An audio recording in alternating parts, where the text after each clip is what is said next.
berkoordinasi dengan kepala sekolah. Mengimbaskan ke teman-teman, jadi saya mohon izinnya untuk melakukan diseminasi atau pembahasan terhadap teman-teman mengenai budaya positif tentang keyakinan kelas. Kapan rencananya? Rencananya hari Jumat. Di mana? Di kantor. Semuanya ya? Semuanya. Ya sudah, saya izin segera dilaksanakan, terus nanti segera laporannya disusul, gitu ya. Terima kasih Pak.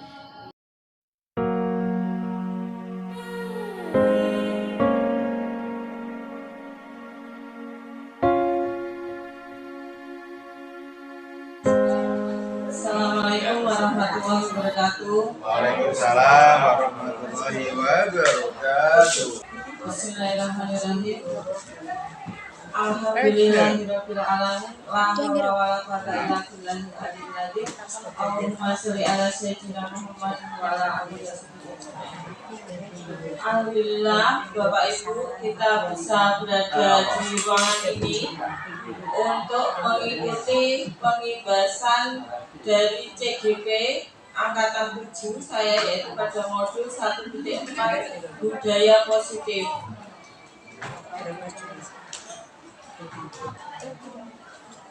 Dan sebelumnya saya ucapkan terima kasih pada Bapak Ibu yang berkenan untuk hadir di ruangan ini. Saya menilainya bukan hanya aksi nyata saya atau tugas saya dalam untuk sharing, hanya akan mengundang 10 orang saja, tetapi saya melihat kepentingannya di sini supaya ini juga bermanfaat bagi sekolah, bagi kita semua, maka saya perlu untuk menyampaikannya kepada Bapak Ibu guru semua.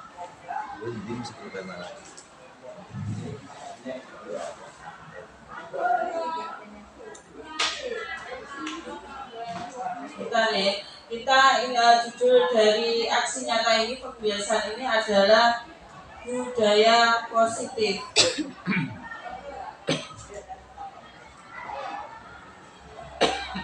Tentu saja budaya positif itu kita pasti berpikir, oh itu pasti hal-hal yang positif seperti itu ya. Menurut teori budaya positif di sekolah, yaitu nilai-nilai dan kebiasaan-kebiasaan di sekolah yang berpihak pada peserta didik agar mereka dapat berkembang menjadi pribadi yang kritis, berhormat dan bertanggung jawab. Sehingga di sini budaya positif ini diharapkan nanti sekolah memiliki lingkungan yang positif. Seperti yang kita ketahui bahwa terdapat perubahan paradigma belajar dalam PNM seperti yang telah kita ketahui juga, yaitu filosofi pemikiran Djajah Dewantara, yaitu pendidikan adalah menuntun. Fungsinya menuntut segala kekuatan kodrat yang ada pada anak agar mereka mencapai keselamatan dan kebahagiaan yang setinggi-tingginya sebagai manusia maupun anggota masyarakat. Intinya anak itu terhadap anak kita memang harus mengarahkan, ya. Kemudian filosofi pemikiran yang lainnya itu adalah kodrat anak itu adalah bermain. Melalui permainan kita belajar dimengerti, yaitu cita, rasa, dan karsa. Tentunya dalam permainan-permainan tradisional itu tidak hanya bermain saja ya, tetapi mereka ada filosofi yang terkandung di dalamnya tentang cipta, rasa, dan karsa. Pendidikan yang berpihak pada anak. Pokok dari pendidikan adalah berasal dari ibu bapaknya, karena mereka lah yang dapat mencintai mereka tanpa batas. Di sini pemikiran Djajah Dewantara mengatakan bahwa yang bisa mengetahui bagaimana anak itu adalah orang tuanya sendiri. Mereka lah yang mencintai mereka dengan tulus. Dan saya ibaratkan di sini bahwa kita sebagai bapak ibu guru di sekolah itu adalah sebagai orang tuanya, sehingga kita juga nantinya diharapkan yang bisa mencintai mereka apa adanya, bukan tabula rasa. Anak bukanlah kertas kosong, mereka memiliki kodrat yang masih sama, pendidikan berfungsi untuk menebalkan garis yang masih sama tersebut. Artinya di sini bahwa anak-anak itu bukan seenaknya saja saya mau kamu jadi ini, tidak. Sesungguhnya mereka itu memiliki bakat masing-masing. Ya, sehingga kita itu harus menemukan oh anak ini itu pinternya di atletik, oh anak ini itu pinternya di nyanyi, seperti itu. Mereka sesungguhnya memiliki bakat yang terpendam intinya. Kita yang mengarahkannya, kita yang menemukannya. Guru ibarat petani, murid ibarat biji jagung. Guru tidak bisa merubah biji jagung menjadi padi. Guru hanya menciptakan lingkungan yang baik dan merawat murid dengan keteladanan yang baik. Diibaratkan seperti petani, ini misalnya petani, misalnya menanam biji jagung tidak mungkin memang menjadi padi. Yang bisa dilakukan adalah mungkin tanahnya bagaimana supaya subur, seperti itu. Lingkungannya ketika cuacanya panas, maka kita harus bagaimana, ketika musim hujan harus bagaimana. Guru di sini diharapkan dapat merawat mereka. Kodrat alam dan kodrat zaman, bahwa dalam memimpin anak kita disesuaikan dengan bakat, minat mereka dan juga sesuai dengan zaman mereka. Pada saat ini itu kan bisa disebut anak-anak kita disebut sebagai generasi Z, ya, sehingga mereka melek dengan gadget. Diharapkan memang kita juga dalam pembelajaran kita berinovasi pada digital ya, supaya mereka pun tertarik karena itu dunia mereka. Bahkan sekarang anak kecil, anak umur 4 tahun itu sudah bisa mungkin main CapCut, video editor yang lain-lainnya, itu mereka sudah familiar. Kita mungkin kalau hanya diam saja tidak mengisi diri kita dengan pengembangan diri, kita akan kalah dengan anak-anak. Perubahan paradigma teori kontrol atau ilusi kontrol. Berikut ini adalah paparan Dr. William Jason dalam kontrol teori atau choice teori untuk meluruskan miskonsepsi tentang kontrol. Ilusinya dulu yaitu ilusi guru mengontrol murid. Guru tidak dapat memaksa murid melakukan sesuatu apabila murid tersebut tidak mau melakukannya. Pada dasarnya, kalau kita meminta anak-anak kita melakukan sesuatu, sebetulnya kita tidak bisa berbuat apa-apa kalau mereka tidak mau. Ya kan? Misalnya buka tanganmu, misalnya anak tersebut tidak mau membuka, maka tidak akan terbuka. Mungkin karena kita gurunya, kita mengendalikan mereka, mengontrol mereka, sedikit paksaan sehingga mereka itu membuka tangannya. Tapi sesungguhnya mungkin itu bisa terjadi pada saat itu, tetapi besoknya lagi kita tidak bisa memaksa mereka lagi dengan memaksa sesuai dengan hati nuraninya sendiri. Ilusi yang kedua yaitu ilusi bahwa semua penguatan positif, efektif dan bermanfaat. Segala usaha mempengaruhi murid melakukan sesuatu. Yang ketiga, ilusi bahwa kritik dan membuat orang merasa bersalah dapat menguatkan karakter. Menggunakan kritik dan rasa bersalah untuk mengontrol murid menuju pada identitas gagal. Seringkali kita jika ada anak yang memiliki kasus, kita membuat mereka itu merasa bersalah. Misalnya, ini gara-gara kamu ya, makanya akan seperti ini.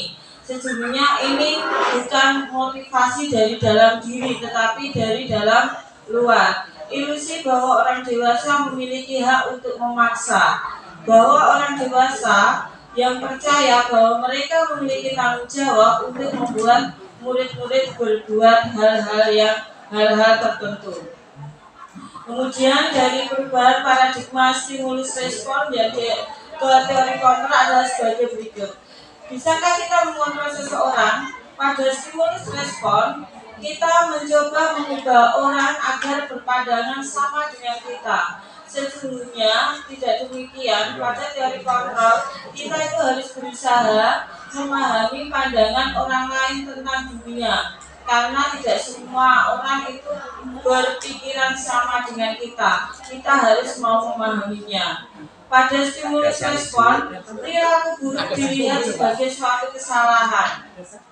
Pada teori kontrol, bahwa semua perilaku itu memiliki tujuan. Semua pasti ada tujuannya. Misalnya anak melompat pagar itu pasti mereka punya tujuan.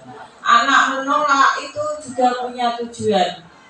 Pada stimulus respon yang lain, orang lain bisa mengontrol saya. Pada dasarnya, hanya Anda yang bisa mengontrol diri sendiri. Kita yang bisa menentukan apa yang harus kita lakukan. Saya bisa mengontrol orang lain. Pada teori kongsi dan kesepakatan menciptakan pilihan-pilihan baru. Kemudian pada stimulus respon, model berpikir menang kalah. Pada teori kontrol, model berpikir menang-menang. Kemudian tentang disiplin. Sesungguhnya apa sih disiplin? Kalau kita merujuk pada disiplin biasanya terkait dengan peraturan ya, dengan tata tertib, kepatuhan. Dan biasanya kalau disiplin ada kedisiplinan pasti ada apa? Hukuman ya. Tidak disiplin mesti dihukum seperti itu. Padahal itu sangat berbeda karena belajar dengan disiplin tidak harus memberi hukuman.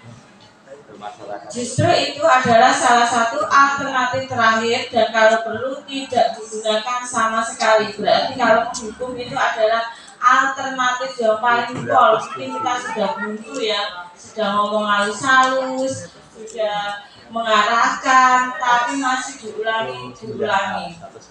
Nanti ada bahasan yang lebih lanjut mengenai itu. Gajah Dewantara menyatakan bahwa untuk mencapai kemerdekaan maka dalam konteks pendidikan kita saat ini dan untuk menciptakan murid yang merdeka, syarat utamanya harus ada disiplin yang kuat. Disiplin yang dimaksud adalah disiplin diri yang memiliki motivasi internal. Jika kita tidak memiliki motivasi internal, maka kita memerlukan pihak lain untuk mendisiplinkan kita. Misalnya anak-anak itu kan motivasinya masih sangat jauh ya, berarti masih membutuhkan kita untuk mendisiplinkan mereka. Adapun definisi kata merdeka menurut Ki Hajar adalah mardika itu jarulnya ora mung lepasen pangreh ing uga kuat kuwasa aman diri priyangga. Ya. Merdeka itu artinya tidak hanya terlepas dari perintah, akan tetapi juga cakap buat memerintah diri sendiri. Berarti merdeka itu berarti gampangannya itu mendisiplinkan diri sendiri. Itu. Pemikiran Ki Hajar ini sejalan dengan pandangan Dayani Gosen dalam bukunya Restructuring School Discipline tahun 2001. Dayani menyatakan bahwa arti kata disiplin berarti berasal dari bahasa Latin disiplina yang artinya belajar.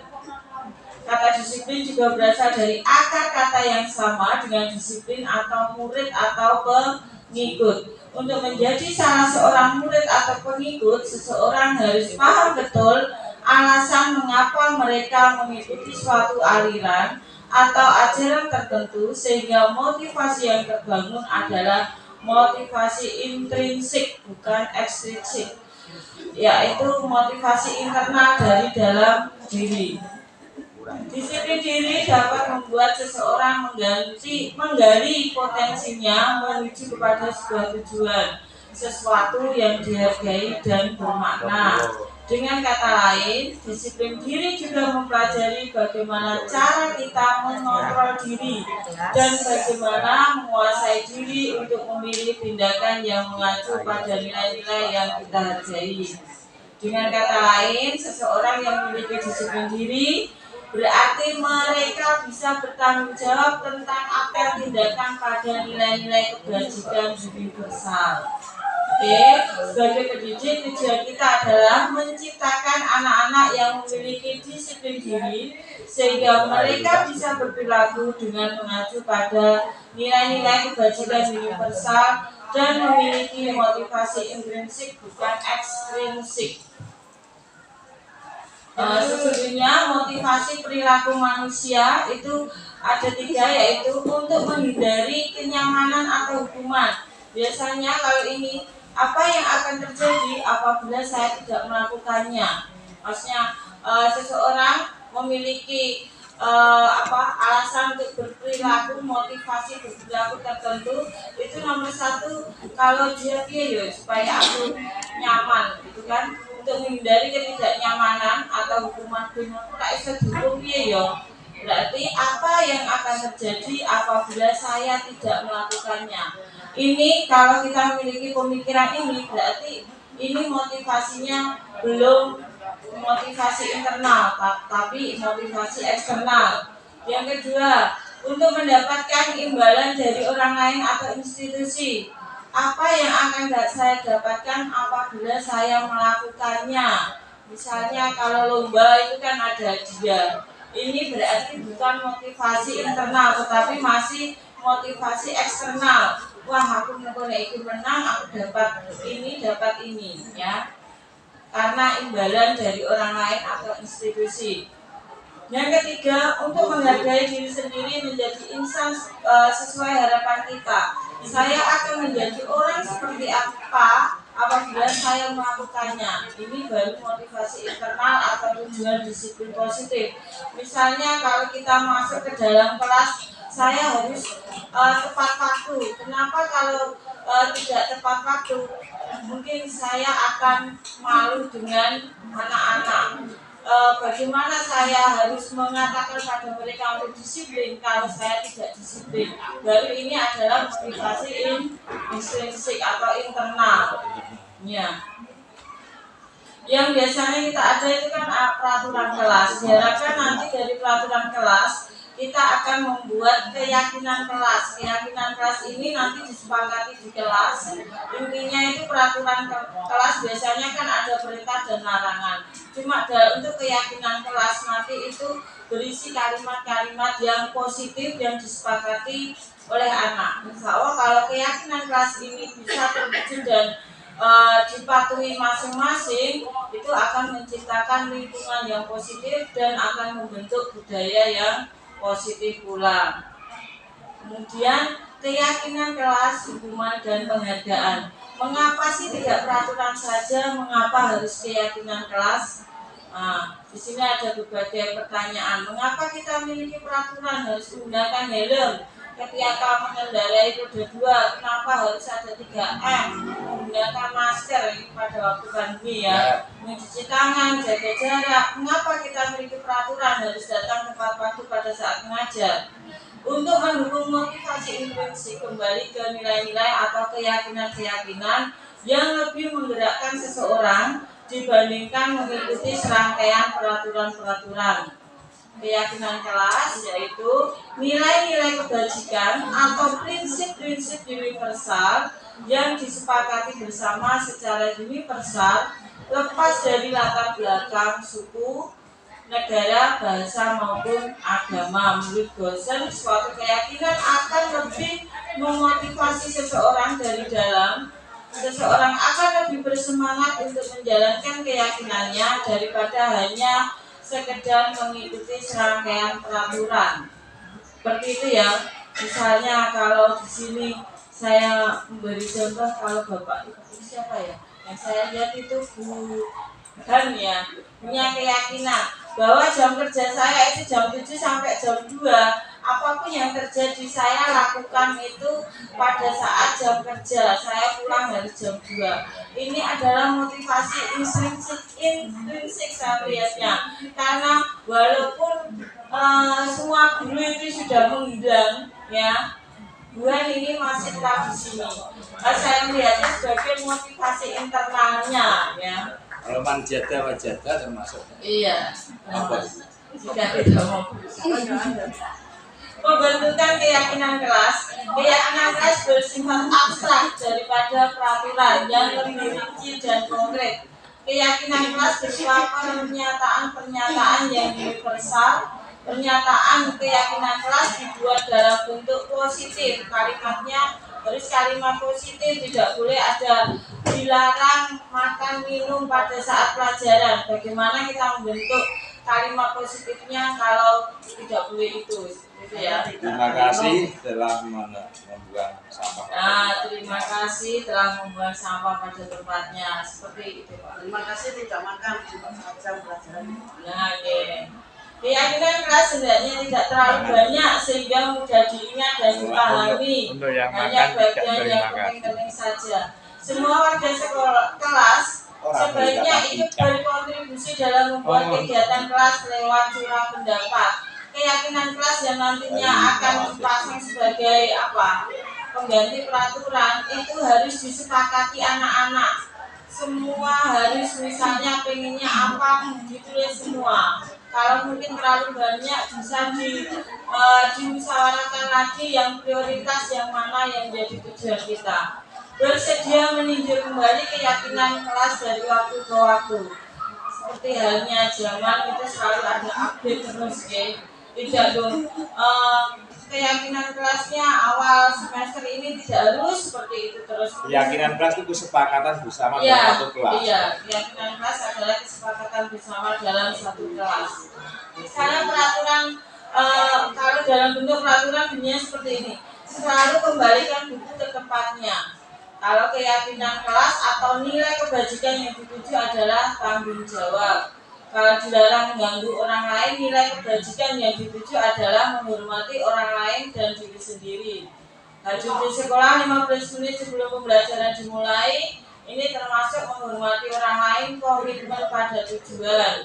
Dilarang melakukan kekerasan, nilai kebajikan yang dituju adalah keselamatan, menghargai, menghormati orang lain.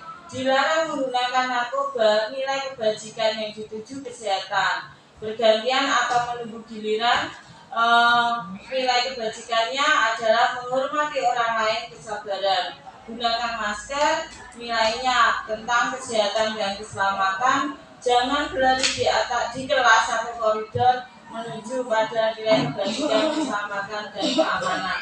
Contoh keyakinan kelas. Sebenarnya ini sudah pernah dilakukan oleh CGP sebelumnya ya. Bu Mira di kelas 7B itu sudah membuat keyakinan kelas. Di sini ada contoh 5 ya. Bekerja sama menjaga kebersihan kelas. Berarti ketika piket yang bertugas piket harus memang bekerja sama. Kemudian ada saling peduli, menghargai dan membantu sama lainnya. Ketika ada temannya yang mungkin terkena musibah, kita harus peduli atau mungkin jatuh atau kalau 7A itu sering kesurupan ya, tidak dibiarkan saja ya, tapi juga membantunya. Itu juga nilai peduli ya. Menjaga dan meletakkan barang sesuai tempatnya, contohnya seperti itu. Ya, mengerjakan tugas tepat waktu dan aktif di kelas. Tepat waktu dan aktif di kelas ini otomatis hadir tepat waktu seperti itu. Cuma bahasanya agak diperhalus menuju positif. Nah, contoh keyakinan kelas yang lainnya yaitu misalnya setiap anggota kelas perlu belajar senang, melakukan tugas, saling menghargai, merasa aman, bersikap positif, senantiasa menjadi yang terbaik. Kalau hormat, nilai kebajikan hormat, kami meyakini bahwa sangat penting untuk menghormati semua orang dan barang milik orang lain. Kalau bekerja, kami meyakini bahwa sangat penting untuk mengerjakan segala pekerjaan dan mengikuti kegiatan yang telah ditugaskan. Ini kalau peraturan itu kan harus mengerjakan tugas tepat waktu, tapi di sini diberi kalimat yang positif. Kami meyakini bahwa sangat penting untuk mengerjakan segala pekerjaan dan mengikuti kegiatan yang telah ditugaskan. Sehingga dengan keyakinan kelas ini, anak merasa tidak dipaksa terus, diatur terus seperti itu. Kadang kan anak ini salah, salah seperti itu. Kalau keyakinan kelas kan bahasanya lebih memotivasi mereka dari dalam dirinya sendiri. Iya. Om rumah lain mah. Iya. Ngomong. Ngomong. Ada kalanya kita juga memberi penghargaan, tapi sesungguhnya tidak selamanya penghargaan itu baik, ya. Dihukum oleh penghargaan. Pengaruhnya jangka pendek dan jangka panjang. Ini juga saya alami dengan anak saya, ya. Misalnya, cantik nanti kalau bisa ini saya berikan ini, karena dia merasa tidak perlu.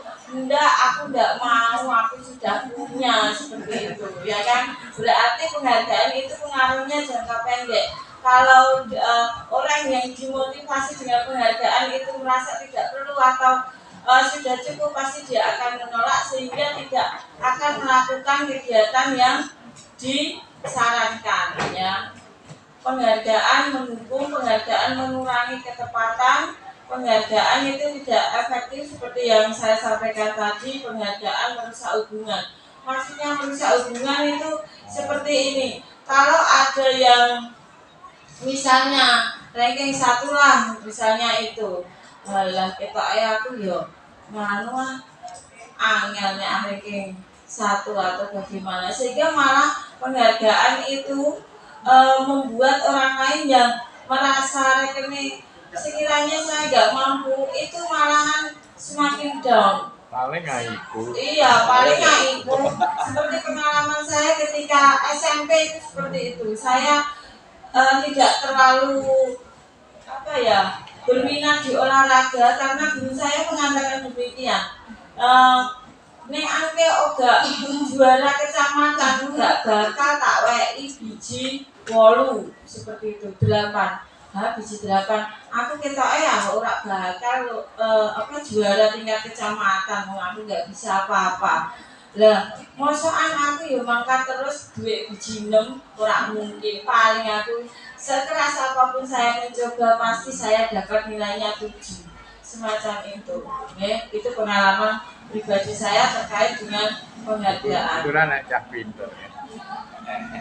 Sehingga kalau saya itu mengenai olahraga, kalau saya belajar misalnya matematika dengan sangat keras, insya Allah nilai saya bisa tinggi. Tapi ini olahraga kayaknya aku sudah gak mampu, akhirnya saya tinggalkan. Kemudian di sini tindakan guru, misalnya mencatat 100 kali dalam buku kalimat. Saya tidak akan terlambat lagi karena terlambat sekolah. Biasanya dulu saya melihat guru saya juga melakukan ini kepada teman saya. Saya tidak akan terlambat lagi sampai 100 kali. Ini termasuk hukuman, ya, hukuman. Ini efeknya bagus ya? Efeknya saya kira tidak bagus karena setelah itu ya wis paling besok neng itu paling aku wis ngono neh apa-apa. Sehingga anak itu tahu kalau saya tidak ini melanggar sesuatu hukumannya paling iki dan dia bisa melakukannya nggak terlalu berat seperti itu. Lari mengelilingi lapangan basket 2 kali karena terlambat hadir di sekolah. Seharusnya saya cantumkan ini dulu ya tadi. Tata tertib sekolah itu masih relevan ya dengan budaya ini.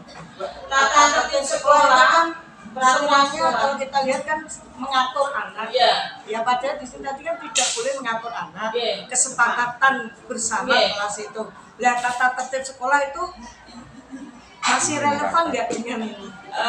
Tata tertib sekolah itu seperti peraturan sekolah, sehingga untuk yang ini itu memang tidak relevan, sehingga kedepannya nanti kita akan membuat keyakinan sekolah. Kalau peraturan sekolah, kalau peraturan kelas berarti keyakinan kelas, tapi kalau lingkupnya lebih besar, peraturan sekolah menjadi keyakinan sekolah. Itu juga harus dibicarakan dengan anak-anak, paling tidak mungkin perwakilannya OSIS atau yang ikut yang sekolah. Perwakilan kelas-kelas Ya, itu bisa. Nah, ya itu harus membuat keyakinan sekolah semacam itu. Kedepannya seperti itu. tanpa ada kata sanksi ya. Iya, kata ada itu. Iya. Atau paling nganu itu kalau benar-benar melanggar itu punya konsekuensi. Makanya kita memilah di sini apakah itu hukuman atau konsekuensi. Kalau keyakinan itu biasanya mengarahnya pada konsekuensi, kalau peraturan mengarahnya pada hukuman. Misalnya murid diminta push up 15 kali karena tidak menggunakan masker, ini termasuk hukuman. Kemudian contohnya yang untuk konsekuensi apa sih? Menggantikan kertas tugas teman yang telah dicoret-coret. Karena temannya coret-coret kertas, berarti ya dia wajib mengganti. Itu namanya konsekuensi karena masih apa ya? Masih satu jalur. Membersihkan tumpahan air di meja tulis karena tersenggol pada saat belajar, ini konsekuensi, tidak hukuman. Karena kan asalnya seperti itu dikembalikan lagi seperti semula. Murid disuruh untuk mengenakan sepatu seharian sekolah karena tidak mengenakan sepatu hitam, ini termasuk hukuman. Konsekuensi yang lebih lari mengelilingi lapangan basket 2 kali karena terlambat 10 menit untuk pelajaran PJOK. Ini termasuk konsekuensi. Karena kenapa? Karena di PJOK pun ada kegiatan lari.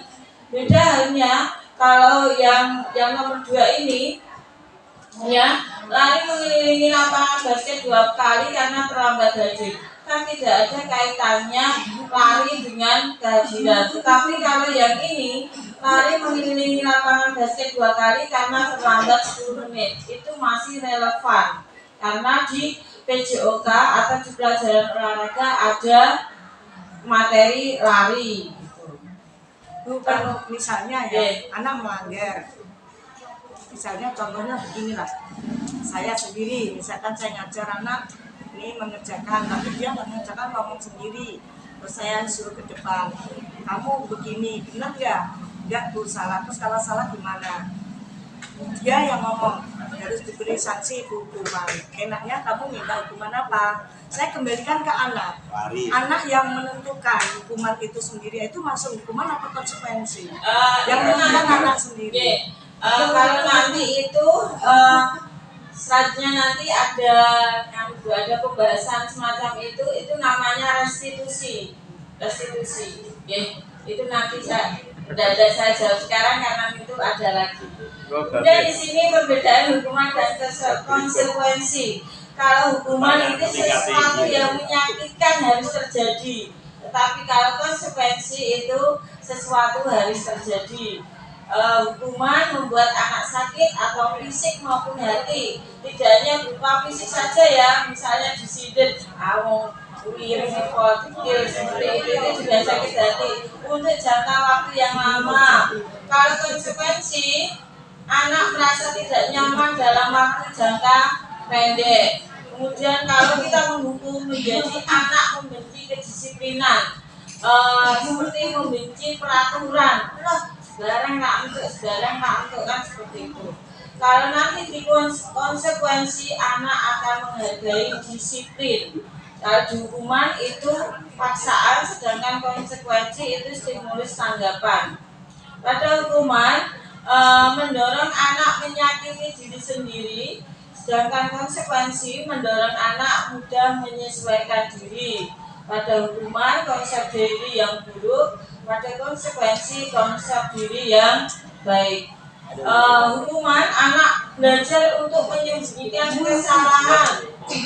Nah ini biasanya kalau sering dihukum terus bosan dihukum, akhirnya kalau ada apa-apa tidak pak, semacam itu. Kalau konsekuensi anak belajar untuk mematuhi peraturan. Pada hukuman marah, kalau berhukum marah, biasanya marah-marah misalnya Pak Mansur, dia karena Pak Mansur itu anak-anak beromong terus marah, terus tidak ada orangnya mungkin mengatakan kata-kata yang kurang pantas karena dia merasa dipermalukan, merasa tidak dihargai. Maaf ya Pak Mansur. Pada konsekuensi kehilangan hak, dibuat tidak nyaman, diasingkan sementara atau time on. Kita tahu anak melakukan sesuatu, kadang anak terlambat, kadang anak tidak mematuhi, itu sebenarnya kebutuhan dasar mereka itu tidak terpenuhi. Kemudian sebelum bahas selanjutnya yaitu kebutuhan dasar manusia itu apa saja sih?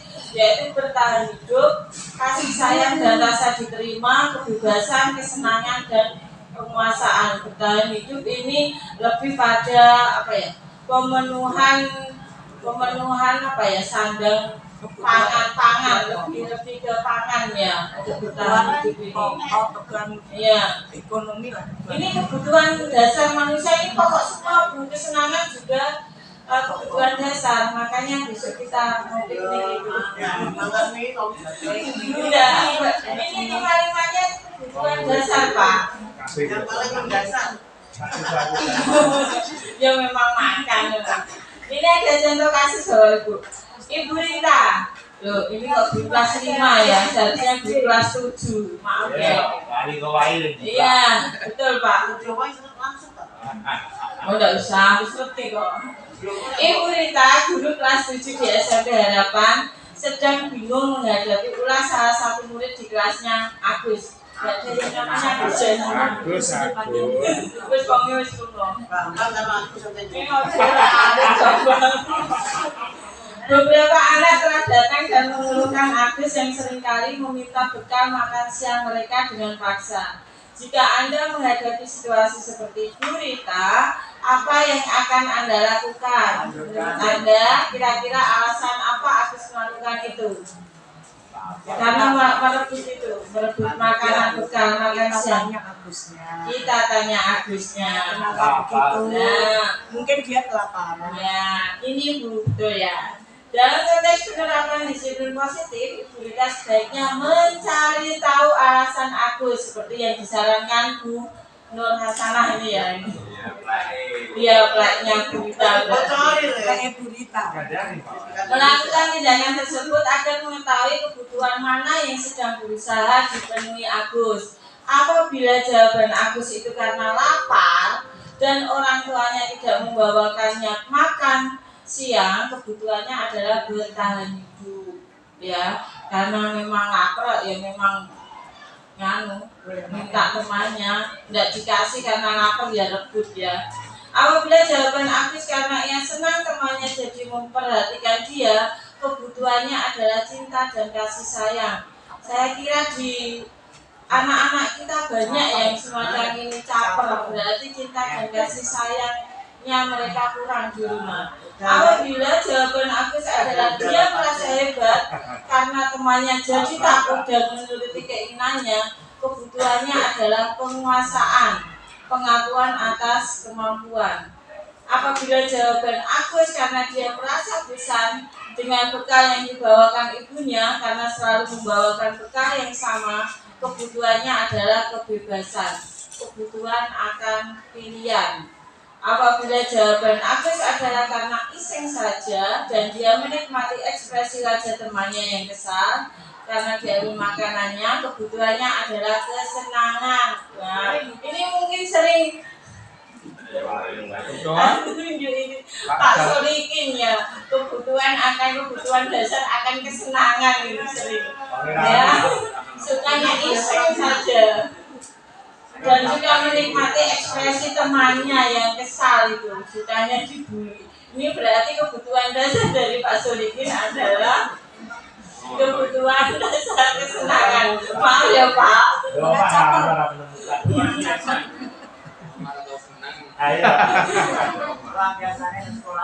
Ya.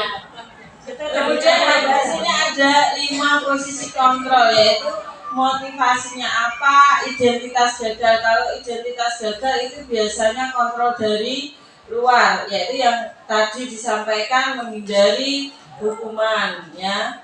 Kemudian ada identitas berhasil atau sukses, ini juga kontrol dari luar, mengharapkan imbalan atau ketergantungan dengan orang lain. Yang kita usahakan ini supaya menuju ke budaya positif, yaitu identitas berhasil atau sukses, kontrol diri, menghargai diri sendiri. Misalnya guru berbuat menghardik, menunjuk-nunjuk. Guru berbuat penghukum itu, seorang guru yang penghukum itu menghardik atau menunjuk-nunjuk atau menyakiti atau menyindir-nyindir. Ini pada identitas gagalnya dia sukanya menyindir-nyindir seperti itu. Ada pula guru yang berceramah mengatakan seharusnya ibu kecewa, berarti membuat anak itu waduh guruku kecewa denganku, membuat merasa bersalah anak-anak. Dan iya, dan ada kalanya ini lebih bagus ya, karena kalau identitas gagal itu nanti anak melakukan sesuatu hanya karena menghindari hukuman. Nah, kemudian nanti kalau membuat alasan-alasan untuk muridnya, misalnya ya begini ya nak ya, jangan dilakukan lagi, ini termasuk pada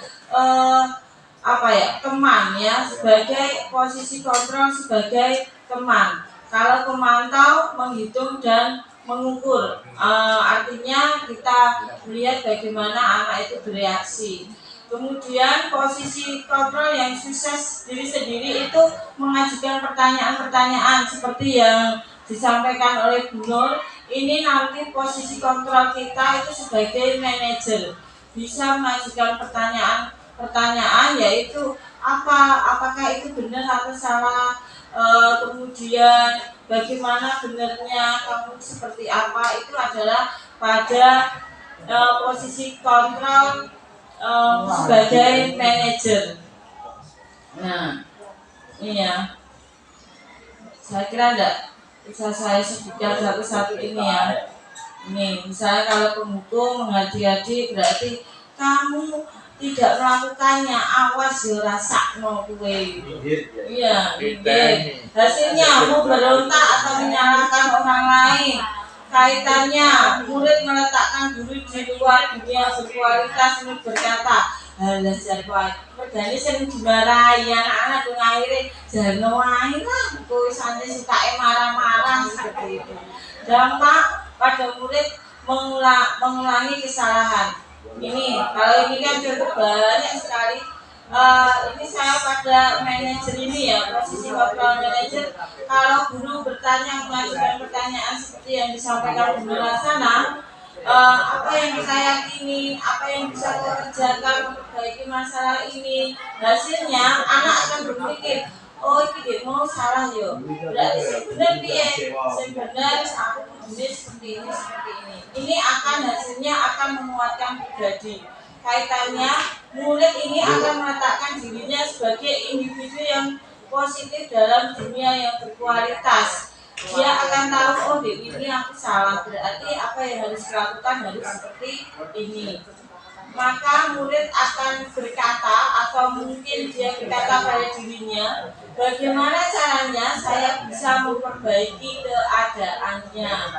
Tadi kan dia berarti harus bagaimana. Kemudian dampak pada murid adalah mengevaluasi diri, bagaimana cara memperbaiki diri. Ya. Ini targetnya kita itu pada posisi kontrol manajer ya. Nah, ini Bu restitusi mengenai restitusi. Yang bukan restitusi Pak, restitusi yang ditanyakan oleh Bu Laksana tadi pada posisi kontrol manajer itu mengajukan pertanyaan-pertanyaan. Restitusi adalah proses menciptakan kondisi bagi murid untuk memperbaiki kesalahan mereka sehingga mereka bisa kembali pada kelompok mereka dengan karakter yang lebih kuat tanpa mereka minder, malu dan lain sebagainya ya. Restitusi. 9 ciri-ciri restitusi. Bukan untuk menebus kesalahan, namun untuk belajar dari kesalahan. Belajar dari kesalahan, memperbaiki hubungan, tawaran bukan paksaan ya, tidak paksaan karena nanti apa yang dilakukan oleh mereka itu adalah apa yang dikatakan oleh mereka sendiri. Restitusi menuntut untuk melihat ke dalam diri. Restitusi mencari kebutuhan dasar yang mendasari tindakan. Di awal-awal tadi kan ada kenapa kamu melakukan itu seperti itu. Restitusi diri adalah cara yang paling baik untuk memperbaiki diri. Ya. Restitusi fokus pada karakter bukan tindakan. Restitusi fokus pada solusi, konsekuensi ya kalau saya bilang. Restitusi mengembalikan murid yang berbuat salah pada kelompoknya. Nah, ini Bu, segitiga restitusi yang pertama itu adalah menstabilkan identitas. Kalau anak punya kasus-kasus tertentu, kita harus tahu apa tadi alasan yang mendasarinya, karena setiap hal, setiap orang melakukan sesuatu pasti ada alasannya. Menstabilkan identitas tentunya setiap orang pasti pernah melakukan kesalahan.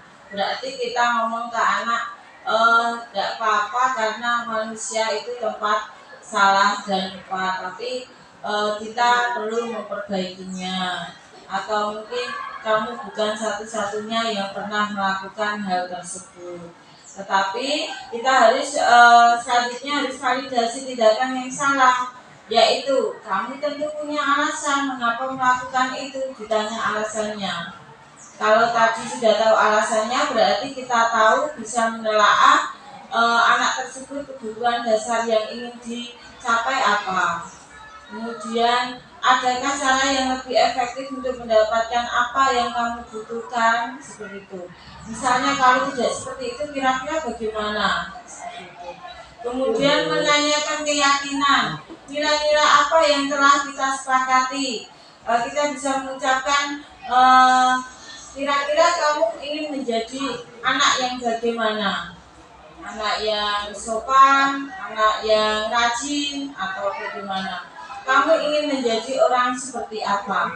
Ini harapannya pada penanganan kasus, ya, kita menggunakan segitiga restitusi, tidak langsung menjudge anak bedino kuai seperti itu.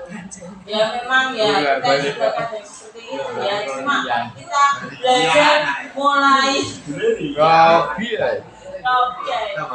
Iya, kita harus mulai dari diri kita, bagaimana menangani kasus-kasus tersebut ya, supaya anak-anak perlahan membaik. Ini juga kemarin contohnya, ini Pak Solipin lagi ya. Oh ya Pak, memang kemarin terjadi ya. Penerapan segitiga restitusi. Ya, kemarin Pak Sol meminta anak untuk ke Pak Edi, kepala sekolah. Saya bingung, anak kok ke Pak Edi ada apa? Memangnya tidak ada yang lainnya untuk menangani anak, saya seperti itu. Kemudian, maaf Pak, langsung saya hadang. Ada apa nak? Seperti itu. Saya bicara kurang ajarnya bagaimana? Saya seperti itu. Saya bilang, asalnya bagaimana? Pak Sol menyuruh membawa penggaris, betul ya Pak? Penggaris, terus kamu bicaranya bagaimana? Yang ini. Orang lain juga pernah gitu. Oh, saya gini. Oh, begitu. Kenapa kayak seperti itu? Ya enggak apa-apa. Kira-kira baik atau enggak? Enggak baik. Sopan enggak? Enggak, semacam itu. Berarti saya tanya alasannya, yaitu validasi tindakan yang salah. Alasannya kemana? Alasannya apa? Ada yang jawab, saya cuma ngomong saja kok. Berarti kebutuhan dasarnya apa Bapak Ibu? Iseng saja. Apa bisa ya? Iya. Desa sudah terlanjur Iya. latah. Iya. Ada yang bilang bosen loh. Bosen kenapa? Ya bosen aja. Mungkin pelajarannya bosen. Oh bosen seperti itu. Saya tanya lagi, kira-kira ngomong sama orang tua Bapak Ibu dulu itu betul atau enggak? Tidak Bu. Terus yang baik bagaimana? Ya sopan. Terus misalnya kamu nggak punya penggaris, bisa kok. Bagaimana? Ngomong saya tidak punya penggaris itu lebih baik ya. Iya Bu. Terusan. Bisa ke depannya bagaimana? Bersikap sopan Bu. Seperti itu.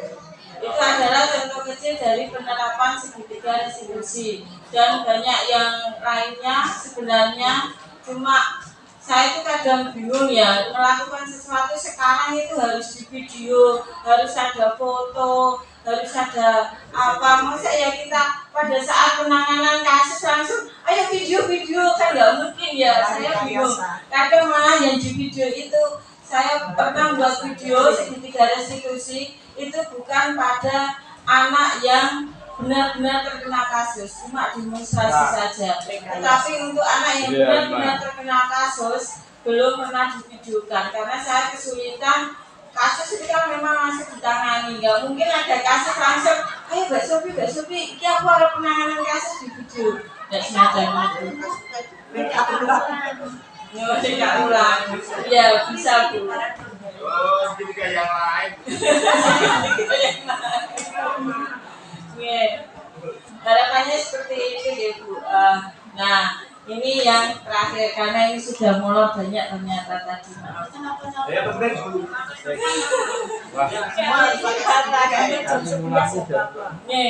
Harapan setelah penindasan Bapak Ibu untuk penanganan kasus, kita diharapkan menggunakan segitiga restitusi Pak Mansur supaya lebih bersabar Pak ya. Biasanya Pak Mansur mungkin karena capek, karena mungkin anak itu sudah berulang-ulang, sehingga saya pernah mendengar aku tidak percaya no karena gue semacam itu. Ya memang itu tidak bisa, saya sendiri juga kadang ya marah ya. Tetapi harapannya mulai dari diri sendiri, sedikit demi sedikit kita bisa memperbaikinya. Saya kira bisa lebih baik kok Bu. Seperti contohnya 9C itu siapa ya Bu Neng?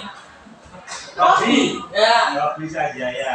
Robi itu saya agak terkejut pertama kali anaknya apa ya bajunya gimana gitu ya. Terus saya tanyakan tulisannya di sini sakit jiwa. Waduh, saya punya. Memang kok tulisannya sakit jiwa itu kan nggak bagus. Terus saya seperti itu, kan itu. Memang iya, Bu. Nek orang sakit jiwa itu di rumah sakit jiwa nggak apa-apa seperti itu. Iya. Mungkin kamu nggak bisa membaca tulisanku, tapi bisa membaca hatiku. Nah, yuk. Kemudian saya apa ya? Menganalisis mungkin kebutuhan dasarnya apa. Kemudian saya tanya ke beberapa guru ya, ke Buning, ke Pak Mansur, itu ternyata latar belakangnya seperti itu, sehingga saya bisa lebih memahami. Airnya suatu saat lagi juga demikian, tidak pakai dasi, airnya ini tak begini loh, nanti dikembalikan, tasmu ada di sini dulu, seperti itu. Saya juga heran sekali, padahal saya sedang berbincang sama Bu Ani ya, sebentar baru nulis sebentar, saya mulai lagi tasnya sudah hilang.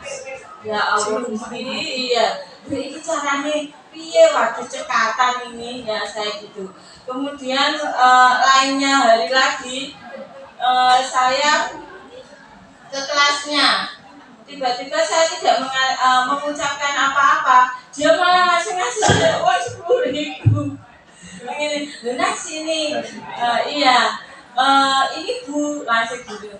Sudah beli dasi? Sudah, kan ya sudah, seperti itu. Saya kembalikan lagi.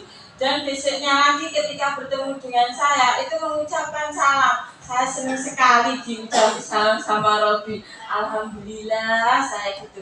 Paling enggak kalau kita bisa bisa mendalami mereka, bisa memahami mereka, insya Allah mereka sedikit demi sedikit itu akan berperilaku berubah ya, perilakunya akan berubah yang lebih baik. Sehingga Bapak Ibu, harapannya penanganan kasus kita lebih bisa ke anak, bisa menggunakan ini segitiga restitusi.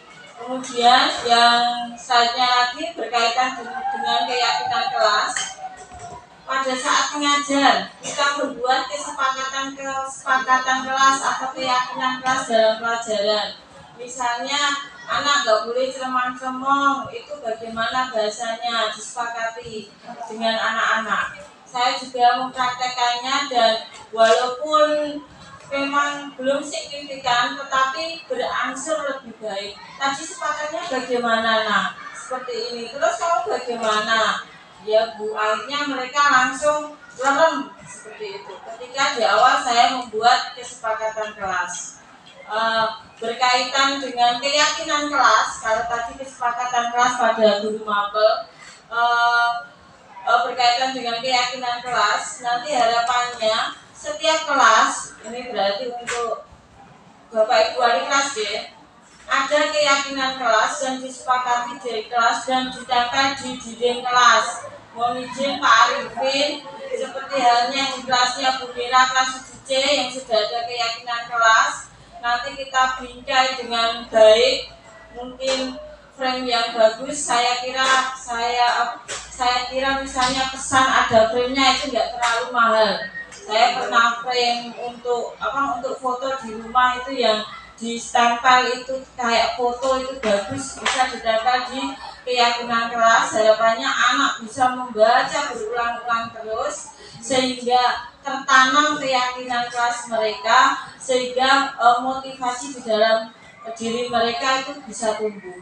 Ngerti nggih Bapak Ibu wali kelas, terutama kalau guru mapel kesepakatan. Kalau guru mapel untuk kesepakatan itu kan tidak bisa saya pantau satu persatu, tetapi kalau keyakinan kelas yang ditempel di kelas, harapannya itu ada menggantikan peraturan kelas. Ngerti nggih? Nggih, nanti kita sambil jalan saja bagaimananya. Saya kira adakah pertanyaan? Karena sudah sangat melanggar tadi peraturannya, seharusnya jam ketiga itu sudah pelajaran, cuma karena tadi ya memang agak molor.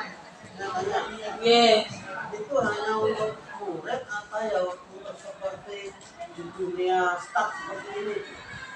Sebenarnya itu bisa digunakan untuk di dunia staff Pak. Cuma di sini kan saya sebagai guru sehingga mau saya mengaplikasikannya ke murid-murid. Pasti ya bisa untuk itu, dan memang bisa. Bagaimana kalau kantor PU itu diberi keyakinan kantor, ya? Iya. Supaya mereka itu bekerja dengan lulus, datang jam 7, pulang jam 2, melakukan tugas karena keyakinan dirinya, karena aku kerja di sini untuk anak dari saya, rezeki saya, halal di saya gitu. Iya. Ditulis begitu. Iya, enggak apa-apa Pak, malah bagus banget itu. Katanya jadi salah satu supaya mereka, padahal supaya kita. Kita. Lain jasa jalan kantor PU. Ya, keyakinan guru juga perlu Pak tatakan itu kode etik dulu ya. Sekarang di sekolah kita bisa keyakinan guru, keyakinan pegawai, keyakinan pegawai saja Pak. Ya. Bagaimana kalau kita membuat keyakinan sekolah, kita tempel di dinding Iya. itu bisa dilihat semua siswa. Nah, itu kedepannya akan seperti itu. Karena mulai dari yang kecil dulu, dari guru mapel, dari kelas, kemudian sekolah, kemudian ada sekolah khusus untuk pegawai-pegawainya juga bisa. Memang seperti itu. Yang terpenting untuk murid kita dulu. Ya, murid kita Itu dulu. bagaimana besok kalau di lalu waktu di distro itu kita buat keyakinan sekolah supaya menghasilkan itu IHT tapi di luar itu loh. Oh, kalau itu IHT-nya kalau mau menggunakan dana sekolah tidak di sana Pak, karena di sana sudah didanai oleh gentongnya Bu Mimi. Jadi di sana kita santai saja. Kalau itu termasuk di sekolah saja Pak. Di sana nanti kita malah tidak santai. Iya, IHT di lain Maksudnya waktu. IHT yang didanai bos itu bisa ya? Bisa. Di sekolah kan tidak bisa. Tapi nek bunyinya IHT bisa, yang tidak bisa kemarin itu rapat Pak. Ya rapat. Bu, misalkan begini kesepakatan kelas seandainya semoga tidak. Seandainya muridnya membuat kesepakatan tidak hanya yang berkaitan dengan dia, tapi dia juga meminta yang berkaitan dengan guru. Misalnya begini, murid terlambat, misalnya ya, kalau datang terlambat masuk nanti menunggu jam 2, misalkan kesepakatan mereka demikian pula dengan guru yang terlambat. Nah, itu boleh nggak? Maksudnya kesepakatan itu anak juga menuntut ke kita, itu boleh nggak? Kalau anak itu kaitannya dengan kesepakatan kelas mereka, karena kalau guru itu ya sepakat dengan anak, cuma kan guru itu seharusnya kalau mereka sudah memimpin untuk membuat kesepakatan kelas, guru itu kan memberi contoh teladan, ya, seharusnya ya sudah otomatis seperti itu. Tapi kalau nanti dicampur, nanti malah bisa itu loh, harga diri gurunya sendiri yang malah tidak bisa ya itulah, tidak kan urusi sendiri-sendiri saja Bu. Karena kita guru ya sudah seharusnya memang memberi contoh teladan yang baik. Nah, kita aja sudah menyuruh anak untuk seperti itu, sepakat berarti gurunya ya harus lebih sepakat terhadap kesepakatan kelas tersebut. Ya monggo boleh.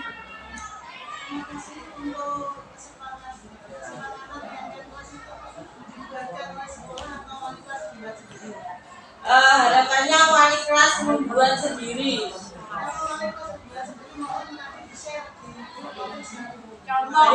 Contoh-contohnya nggih, sibuk nggih. Begini dong, saya saat ini sedang ngajar babnya tata krama. Kemarin saya itu malah menyuruh anak membuat resolusi. Di tahun 2023 dia itu mau apa untuk merubah tingkah laku. Ini bagaimana seandainya antara resolusi dengan resolusi itu gimana gitu? Kalau resolusi itu harapan tapi kalau ini bukan resolusi, bu keyakinan kelas itu seperti suatu aturan yang kita perintahkan untuk diri kita sendiri, itu berbeda sekali. Kalau resolusi itu kan harapan, tetapi kalau keyakinan kelas itu hal-hal yang kita lakukan. Berarti untuk masa kini, kalau saya ngomong keyakinan kelas itu untuk masa kini, ya kan, untuk yang kita lakukan rutin. Kalau resolusi itu kan harapan-harapan kita. Itu warna dibuat kertas warna mau ditempel. Tempelannya nanti saya beri contoh yang itu foto-foto bingkai itu harganya murah dan cuma ditempel tok seperti itu, tidak merusak dinding. Nanti itu ada, tak kasih contoh, mungkin nanti saya pesan di mana gitu, nanti saya kasih. Karena Pak Arifin izin ya Pak menempel di dinding untuk keyakinan kelas itu, karena saya merasa itu sangat penting sekali. Oke, saya kira sudah selesai ya Pak. Oke, saya kira hanya itu saja yang bisa saya sampaikan. Semoga bermanfaat dan terima kasih Bapak Ibu telah mengikuti pembahasan CGP Budaya Positif. Kalau ada kesalahan dari saya mohon dimaafkan. Demikian, assalamualaikum warahmatullahi wabarakatuh.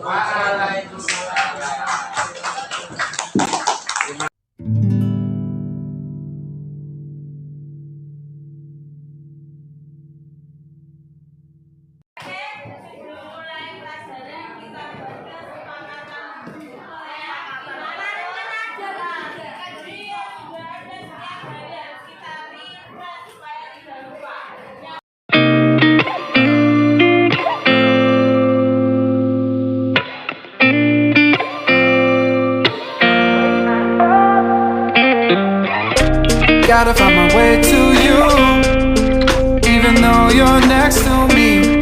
No matter what I do, your heart is drifting out of reach.